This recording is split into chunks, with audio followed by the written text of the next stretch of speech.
This clip is brought to you by SaveWithConrad.com.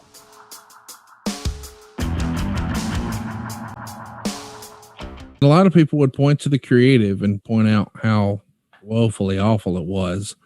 And there's been lots of funny things that were mentioned as potential ideas. I think one of the more famous ones is someone pitched an evil architect character. They wanted to name Bill Ding.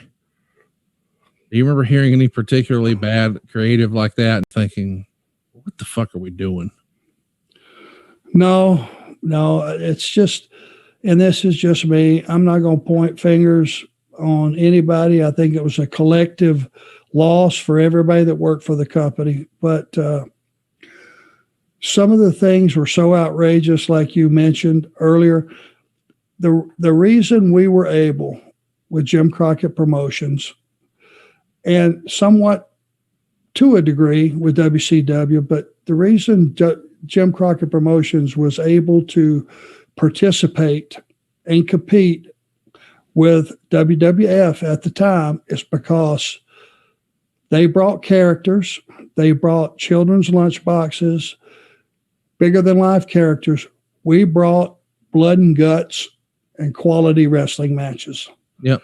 And that's what was sold to WCW. That's the company they inherited, was a wrestling company.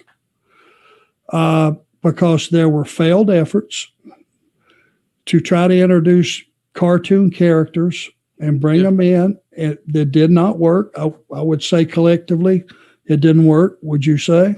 Yeah, I agree. Clearly.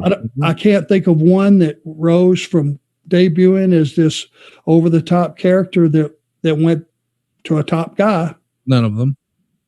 So, and it might be said that maybe the company was doing what Vince did and saw the success that he had, but they didn't really know how to do that. Right. And when wrestling became second fiddle in importance to the top brass, we got to have characters. We got to have characters. We got to have bright colors. We got to have flashy entrances. We got to do all these off the wall things. The farther you got away from wrestling, the more fans you lost, in my opinion, because that was your two choices. You could get it on the other channel with the other company. You could get your fill of it. We brought something else. And why you would get away from the thing that, it's the old, you'll recognize this, dance with the one that brung you. Oh, sure. Bear Bryant, I guess, right? Yes. One of the ones that said that. Stick with what works. And, when you have talented performers, you don't have to dress them up like a cockatoo to get somebody's, attention. You talked about how, Vince McMahon was focused on kids' lunchboxes and you guys were focused on blood guts back when it was Jim Crockett Promotions. That all changed with WCW. Do you remember there being a moment where you went, okay, we've lost our way? Well, when you started having RoboCop come down and running your top heels off, and all of these things that were so far-fetched, trying to make someone believe that the giant got chunked off the roof of a building and came back with seaweed all over him. Is it a joke? Yeah, if it's an inside joke and it's just for the talent in the locker room's one thing.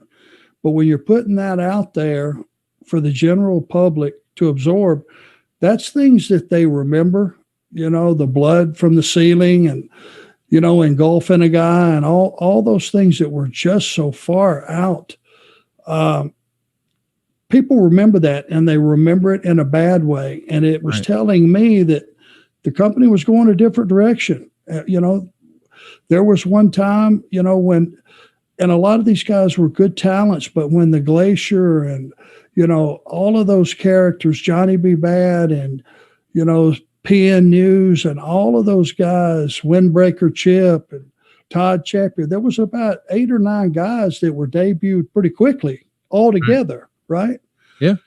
That's, you can only get over a couple things at a time on a TV show. You can't introduce that many characters, and just have segment after segment after segment of guys that you don't know who they are or what they're about. And I think that was a mistake. There was too many guys, that were introduced at one time, and you just, you didn't have the luxury of getting those guys over on one TV show or two TV shows or three TV shows. That's when I kind of saw that, hey, that's what the front office wants. That's what we're going to give them. And then it reverted back to the guys. I mean, like the Renegade, God bless him. It reverted back to the blood and guts guys to get them over, because you put two of them together, you were going to be in trouble. Let me just say, it tickles me that I guess you've told us that you called him this a lot as a rib. You just called Firebreaker Chip Windbreaker Chip again in real life. Because it drives him nuts. It just tickles me so much. Look, let's bounce around a little bit and talk about that night. This show happens in Panama City. It's an outdoor show. Did you enjoy these outdoor beach shows that WCW would put on? Well, I loved them.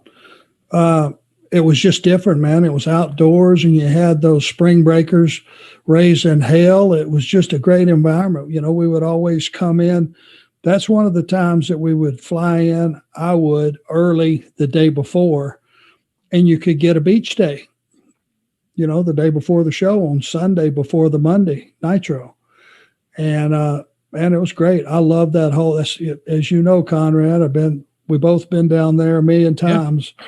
Pensacola to Panama City is the most beautiful beach in the world, not in the country, in the world. And it's just a great atmosphere. The water is blue-green and clear, and the sand is white like sugar and thick. It's beautiful. Get all those kids down there raising hell is a great environment.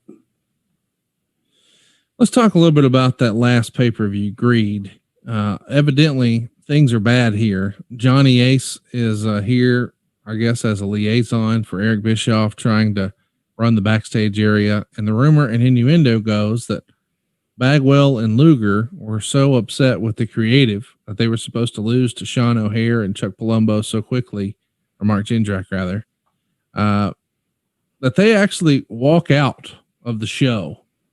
And depending on who you believe, some say, no, they just went to work out. Others say, no, they left.